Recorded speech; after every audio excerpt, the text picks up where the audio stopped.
I thought Christmas would be just another family gathering, the kind where I would smile, carry the weight, and pretend everything was fine. My parents told me no children were allowed at the party, so I left my little boy at home with a broken heart. But when I walked into their living room, I froze. My sister's 3 kids were laughing under the glowing tree. When I asked why, my parents said they deserve to be here. In that moment, something inside me shattered, and something else was born. If you were me, what would you have done? It always began with the phone ringing in the middle of the night. 2 in the morning, my mother's number glowing across the screen, and my heart sinking because I already knew what she wanted. Her voice, shaky but rehearsed, would say, "Honey, I need your help just this one last time. Can you send some money? Your father and I are in trouble." I was half asleep, my son curled beside me, but the guilt pressed harder than exhaustion. I got out of bed, logged into my bank account, and transferred the money. I whispered to myself that it was love, that this was what good daughters did, even when it meant scraping from my savings or going into debt. The cycle repeated for years. I worked 2 jobs at times, picking up freelance projects late into the night, while my son asked if I could read him another bedtime story. I said tomorrow, and tomorrow never seemed to come. My body ached, my eyes burned, but the duty to my family outweighed everything. They had taught me since childhood that family came first, no matter the cost, and I believed them blindly.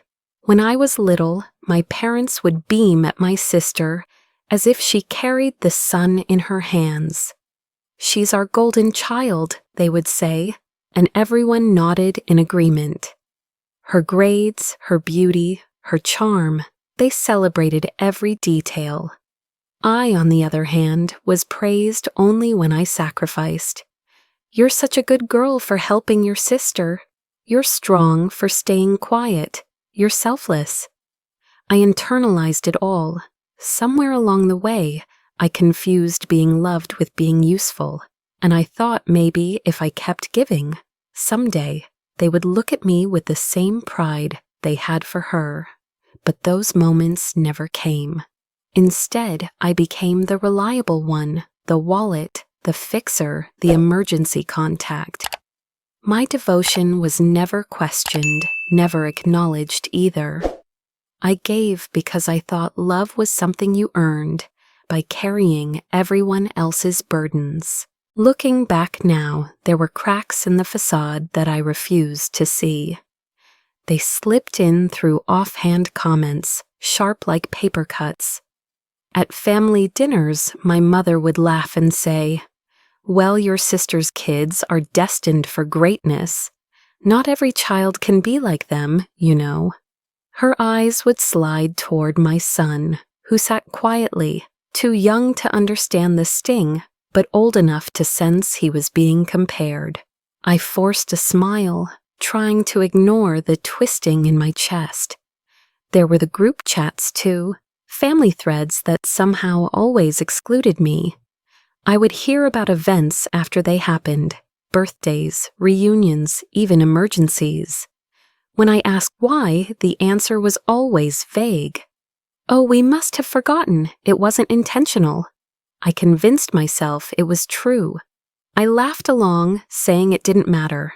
But deep down, it did. It mattered every time. Still, I buried my hurt beneath excuses. As long as the family stays happy, I told myself, I can endure being left out. I thought my silence was noble, my patience a virtue. I had no idea it was only feeding their entitlement, teaching them that I would never complain, never resist. If you were in my place, would you have seen it sooner? Would you have called it out before it festered into something impossible to ignore? Or would you, like me, have held on, hoping that one day loyalty would be rewarded. I remember one afternoon at work, after covering an extra shift to pay off another urgent request from my parents, my manager asked if I was okay. I nearly cried at the question because it had been years since anyone asked how I was. At home, my son begged me to spend more time with him, and I promised I would.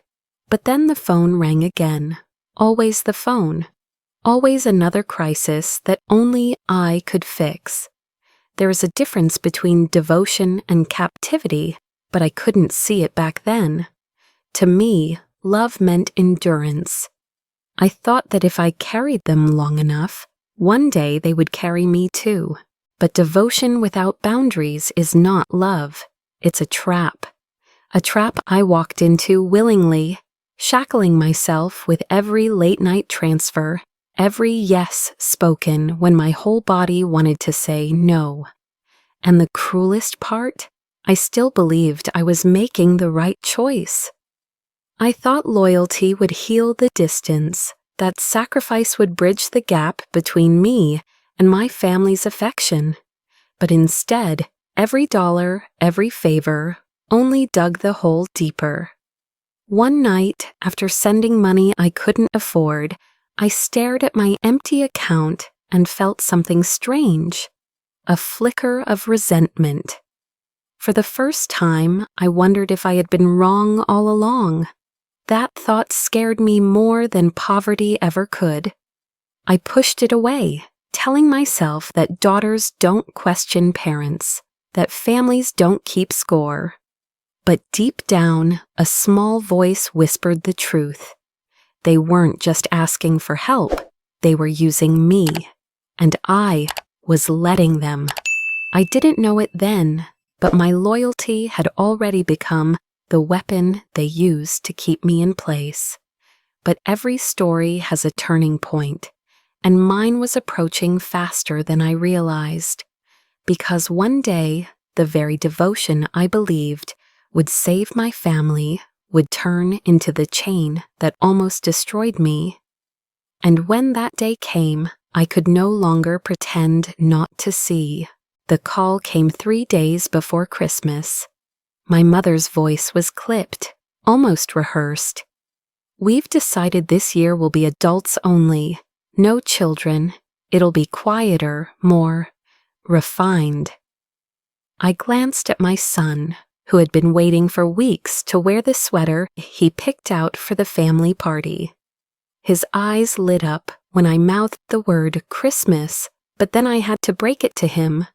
I told him gently, "Sweetheart, Grandma and Grandpa said no kids this time. It's just adults." His smile faltered, confusion spreading across his little face. "But why, Mom? Don't they want me there?"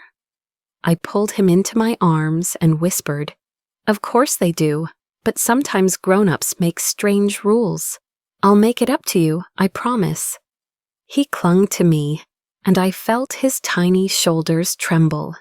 That night, I cried quietly as he fell asleep, his sweater still folded neatly on the chair, untouched.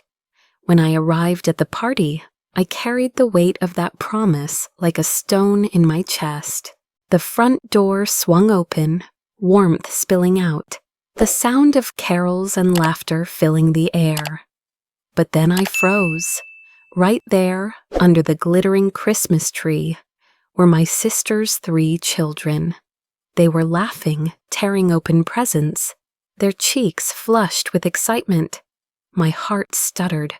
For a moment, I thought maybe I was hallucinating, but no, the scene was real.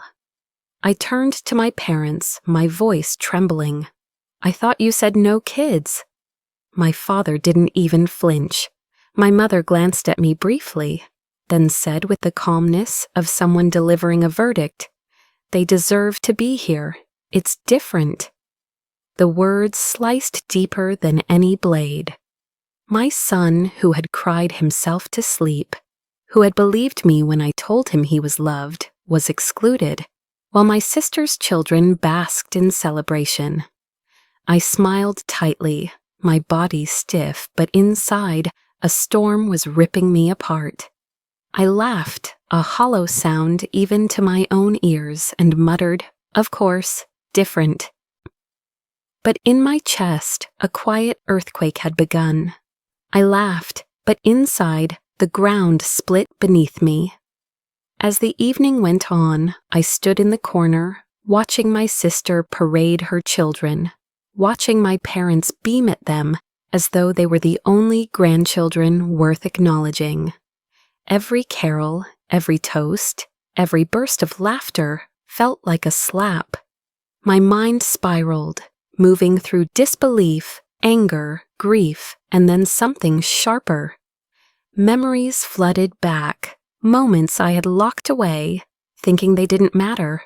The night I ended up in the emergency room with food poisoning, dialing every number in my family.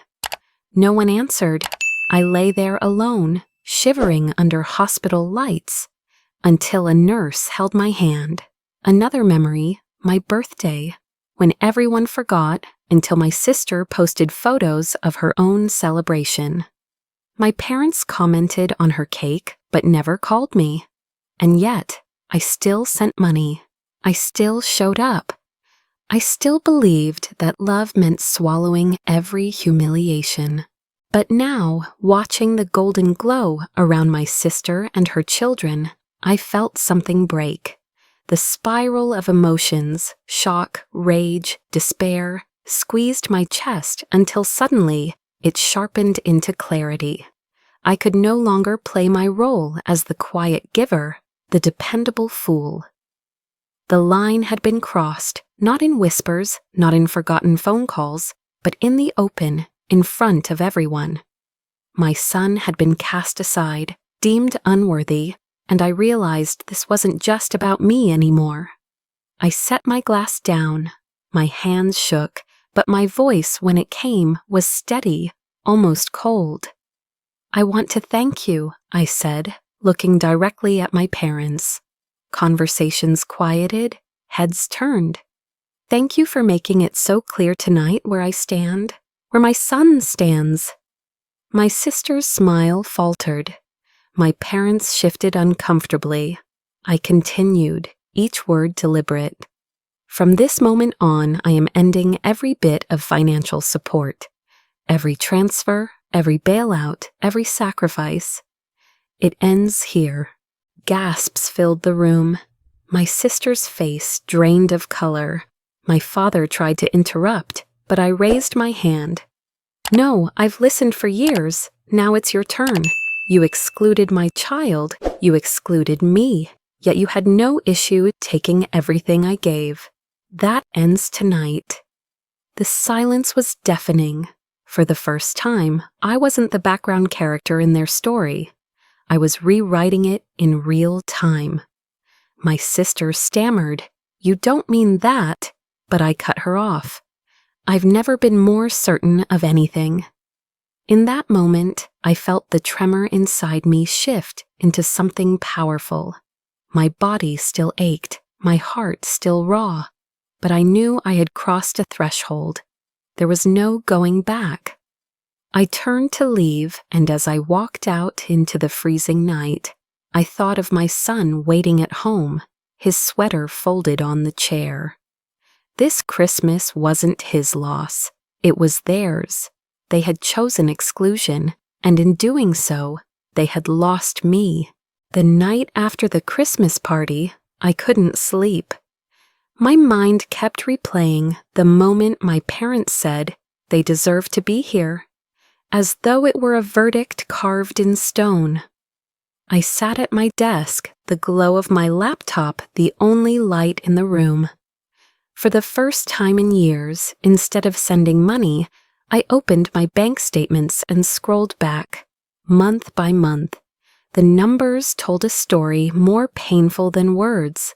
Thousands of dollars wired to my parents' account, all labeled as family emergencies. But as I traced the transfers, I noticed something odd. Large portions were redirected, straight into my sister's account. My stomach clenched. I clicked deeper. highlighting transaction after transaction. Rent payments, tuition, credit card bills, all hers. My sacrifices had never been about saving the family. They had been about preserving her lifestyle. My hands shook as I opened old text messages.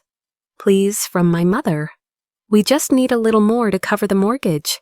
My father. It's urgent. Don't tell your sister. She'd worry. And then the final confirmation. I stumbled upon a leaked screenshot from a group chat, the one I had never been added to. Their words burned across the screen. My sister, she'll send it. She always does. She's basically our walking ATM. My chest tightened, heat flooding my face. I dropped the phone onto the table as if it had stung me. I had known deep down, but seeing it in black and white shattered any last illusions. I pressed my palms to my face and wept. Years of exhaustion, betrayal, and humiliation poured out. I cried until my ribs ached, until I was emptied. Yet somewhere inside the grief, there was a flicker of release. The truth was devastating, but it was also liberating. I didn't have to wonder anymore. The proof was undeniable. But even then, I had no idea a darker secret was waiting for me. One that would make all of this look like only the beginning. The next morning, with swollen eyes and shaking hands, I made a decision. I needed guidance, not just rage. I searched for a lawyer and scheduled a consultation. When I arrived, clutching a folder of bank statements and screenshots, I half expected to be told I was overreacting. Instead, the lawyer leaned back, his expression grim. "You've been financially exploited," he said plainly. "They've manipulated you for years, but you have evidence now that changes everything." The words steadied me. For once, I wasn't crazy. I wasn't imagining things. The gaslighting that had haunted me, "You're exaggerating, you're too sensitive," crumbled under the weight of facts. That same week, I reached out to my Aunt Margaret, a relative who had always hovered on the edges of family events, quiet but observant. Over tea at her small kitchen table, I told her everything. Her eyes welled with tears. "They did this to me too," she whispered. "Years ago, when I refused to pay off your uncle's debts, they cut me out. I thought I was alone." She reached across the table and squeezed my hand. "You're not alone now." Her words filled a hollow part of me I hadn't realized was so empty. For the first time, I felt seen, not for what I gave, but for who I was. And then the unexpected happened. Late one evening, my phone buzzed, a message from my brother-in-law. My heart pounded as I read it. "I can't keep watching this. Your sister drains everyone, even me. I've thought about leaving, but I'm scared. Just know I see what they've done to you, and I'm on your side." I stared at the screen, stunned. Of all the people I expected to hear from, he was the last. My instinct was to distrust, but something in his words rang true. The exhaustion, the quiet plea for solidarity. For the first time in weeks, I exhaled without feeling like my chest would collapse. I wasn't entirely alone. Allies were surfacing from places I had written off, from corners of silence I never thought to look. The rage still burned, but now it was tempered by something else, strategy. My aunt's solidarity, my lawyer's clarity, my brother-in-law's confession, they formed a new foundation. I wasn't a lone voice shouting into a void. I was building a case, piece by piece, ally by ally. If you're listening, maybe you know this feeling too. Maybe you've carried the weight of betrayal until it nearly broke you, only to discover an unexpected hand reaching out in the dark. Sometimes allies don't come from where you expect. sometimes the people you thought were against you turn out to be the ones who help you rise. And with that realization, I knew the game had changed. The invitation arrived 2 weeks later, written in my mother's careful script. Family dinner, let's start fresh. I almost laughed when I opened it. Fresh, after everything? Still, I knew I couldn't avoid them forever. And this time, I wasn't walking into their house as a servant with my pockets open. I was walking in with evidence. The dining room glowed with soft lights, the long table crowded with familiar faces. My sister was already there, dressed in red silk, her children buzzing around like they owned the place. My parents smiled too brightly, the kind of smile that begged everyone to ignore the cracks. As I sat down, the conversation bubbled with forced cheer, but under the surface, tension thickened the air. When dessert was served, I stood. My hands didn't shake this time. I connected my phone to the television in the corner. A gasp rippled through the room as the screen lit up. Not with Christmas carols or family photos, but with the group chat messages I had saved. My sister's words appeared first. She'll send it. She always does. She's basically our ATM. Then my mother's response. Don't tell her the truth. It'll just upset her. Keep her thinking she's helping us. The room went still. Forks froze in midair. My father's face drained of color. My sister's lips parted, but no words came. Then the whispers began. Cousins, aunts, uncles murmuring in disbelief. My sister burst into tears. You don't understand. It wasn't like that. My parents tried to hush the room, stammering excuses about context and misunderstandings. But the words on the screen were undeniable. And then something I never expected happened. My Aunt Margaret, the same woman who had once confided in me, stood up and clapped slowly. Finally, she said, her voice steady. Finally, the truth is out. A few others followed, their applause filling the silence my family couldn't. For the first time, I wasn't alone in my pain. Others had seen it too, felt it, but never dared to speak. Now, with the evidence on display, their silence broke.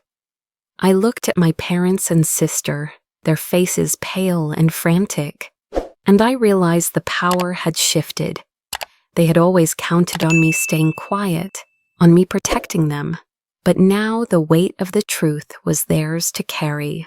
I smiled, calm and steady. No more lies, no more pretending.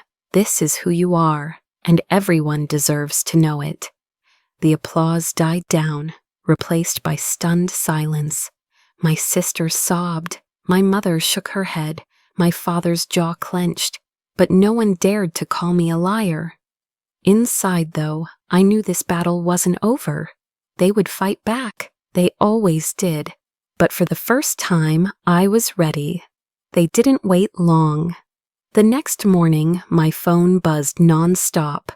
Calls from my parents begging me to reconsider, to think of the family's reputation.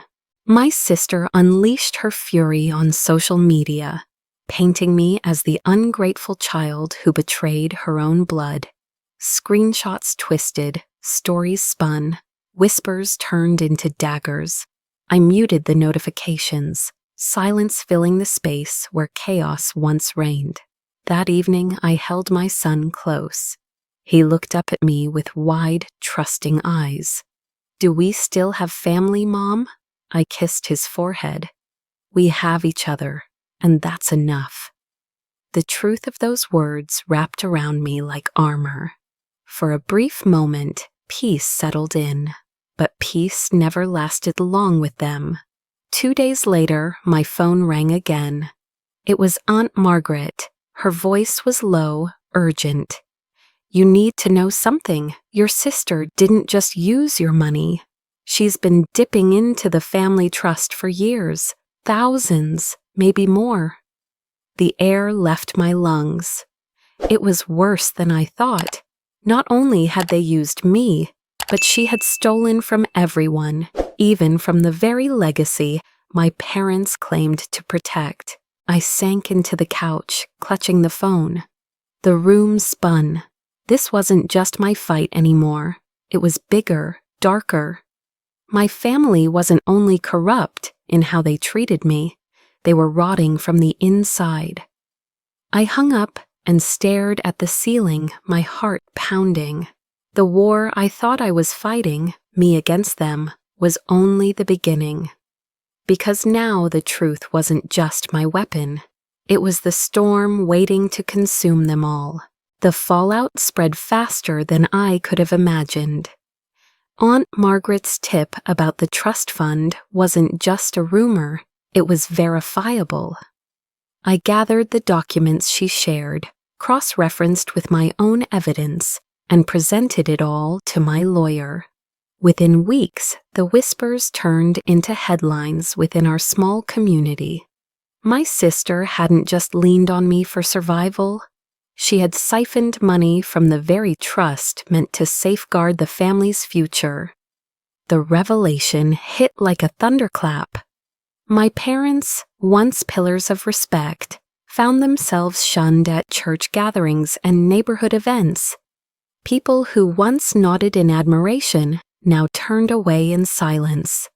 The proud image they worked so hard to project crumbled under the weight of facts. My sister, meanwhile, faced a different storm. The money that had funded her lifestyle dried up overnight. Her social circle, built on borrowed glamour, scattered as quickly as it had formed. Even her husband, weary from years of enabling her, began pulling away. The queen of the family drama was suddenly left without her crown. I thought I would feel triumphant watching their empire collapse. For so long I dreamed of justice, of the moment when everyone would see them for who they really were. But as I walked down the street, hearing whispers of that poor daughter they mistreated, I felt something unexpected: emptiness. The justice I longed for was real, tangible. They were facing consequences. Yet my chest still ached, my nights still echoed, with the sound of my son asking, "Why don't they love me like the others?" Winning hadn't erased the years of being invisible, or the scars left by their words. And here's a question for you, the one listening. Have you ever fought for justice, only to realize that victory doesn't stitch the wounds? That sometimes the truth exposes everything, but doesn't heal what's broken inside? I sat alone in my kitchen one night, sipping cold coffee, staring at the pile of documents that proved I had been right all along. For the first time in months, no one was calling me in the middle of the night. No one was demanding anything. The silence was louder than all their chaos combined. It felt both freeing and unbearably heavy. Then one evening, my son climbed into my lap, his little arms wrapping around my neck. He whispered, "Mom, you're my superhero. You saved us." His words pierced through the emptiness, softening something inside me. I held him tight, and tears spilled down my cheeks. Tears not of pain, but of release. In that moment, I realized I hadn't just exposed them. I had given my child a new story to believe in. The community slowly began to rally around me. Friends I hadn't heard from in years reached out, saying they admired my courage. Colleagues offered support, telling me I had inspired them to stand up in their own lives. Even distant relatives began sending messages of solidarity, their voices rising like a quiet chorus, reminding me that I was no longer the isolated one. And then, a twist I never expected arrived. A letter, handwritten, delivered in my father's neat script. My hands trembled as I opened it, half expecting more guilt, more manipulation. But instead, the words inside disarmed me completely. I was wrong, I see it now. I failed you, and I failed your son. I let your mother and your sister dictate too much, and I chose silence over truth. I can't undo what has been done, but I need you to know I'm sorry. I don't deserve forgiveness, but I hope someday you'll find peace. I sat there with the letter in my hands, my emotions tangled in knots. It wasn't redemption. It wasn't enough to erase the past, but it was something I had never been given before. Acknowledgement. The man who had looked past me my entire life finally saw me, even if it came too late. I folded the letter carefully, tucking it into a drawer, not as a keepsake, but as a reminder that even the most stubborn hearts could crack under the weight of truth. Justice wasn't just about their downfall. It was about my rise. It was about showing my son that silence can be broken, that loyalty doesn't mean surrender, and that even in the face of betrayal, you can carve out a new path. And yet, as I wiped my tears and kissed my son goodnight, I knew this wasn't the end. Justice was only one part of the journey. The real challenge, the one that would define the rest of my life, was just beginning. The weeks after my father's letter were filled with silence. No more calls demanding money. No more messages laced with guilt. It was as if the storm had finally passed, leaving only the debris of a broken family behind. For the first time in years, I wasn't tethered to the constant pull of obligation. I packed our belongings, signed a lease on a small apartment across town, and told my son, "This is our fresh start." The day we moved in, the apartment felt bare, but it also felt like possibility. No shadows of old fights, no echoes of manipulation. Just walls waiting to be filled with laughter. I switched off my phone, blocking numbers I once answered without hesitation. No contact. A phrase that used to sound harsh now felt like a breath of air after drowning. One afternoon, I took my son to the supermarket. It was something so ordinary, yet it felt extraordinary. For once, we weren't buying groceries with the thought of hosting family dinners or stocking up for someone else's needs. We walked down the aisles together, filling the cart with things only we loved. He pointed at candy canes, his eyes bright. "Can we?" he asked, tentative, as if waiting for me to say we couldn't afford it. "Yes," I said without hesitation. "This year, everything is for us." His smile stretched wide, and in that moment, I realized how much I had denied both of us in the name of family loyalty. I had given and given until we were empty. Now we were learning what it meant to fill our own cups first. That night, as we unpacked boxes, I found myself staring at the reflection in the window. For so long, I had defined myself as the daughter who sacrificed, the sister who stayed silent. But now, staring at the woman in the glass, I saw someone else.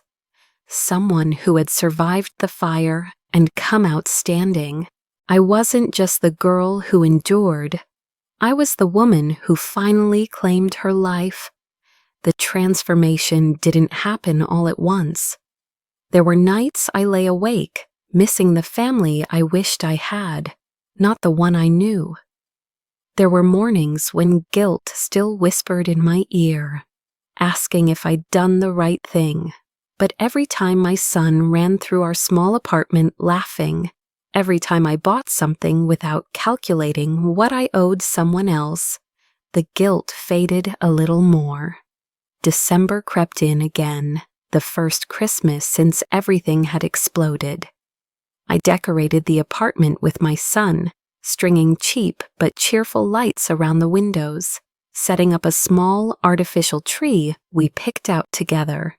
He insisted on a star for the top, and when he placed it there, his face glowed with pride. On Christmas Eve, we stayed in the kitchen baking cookies. Flour dusted the counters and our clothes. He leaned on a chair to reach the mixing bowl, his laughter filling every corner of the room. The smell of cinnamon and sugar wrapped around us, warm and sweet. He looked up at me suddenly, his face serious.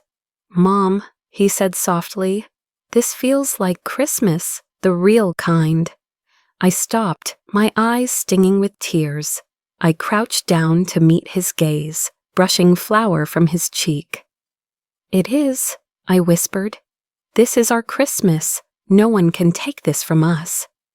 And in that moment, something inside me shifted. All the years of carrying others, of believing love meant erasure, seemed to fall away. For the first time in my life, I felt whole. Not because my parents had finally seen me, not because I had exposed the lies, but because here, in this small kitchen with my son, I was enough. I looked at him, the star of my new story, and for the first time, my eyes shone not with tears of loss, but with a light I had never known before. Freedom, self-worth, love untainted by conditions.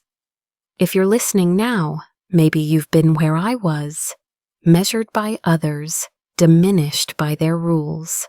Maybe you've believed that loyalty meant suffering. But here's the truth I had to fight to learn. You don't have to keep living in their story. You can write your own. So I'll leave you with a question. Will you let them keep defining your worth? Or will you begin right now to write a new chapter for yourself?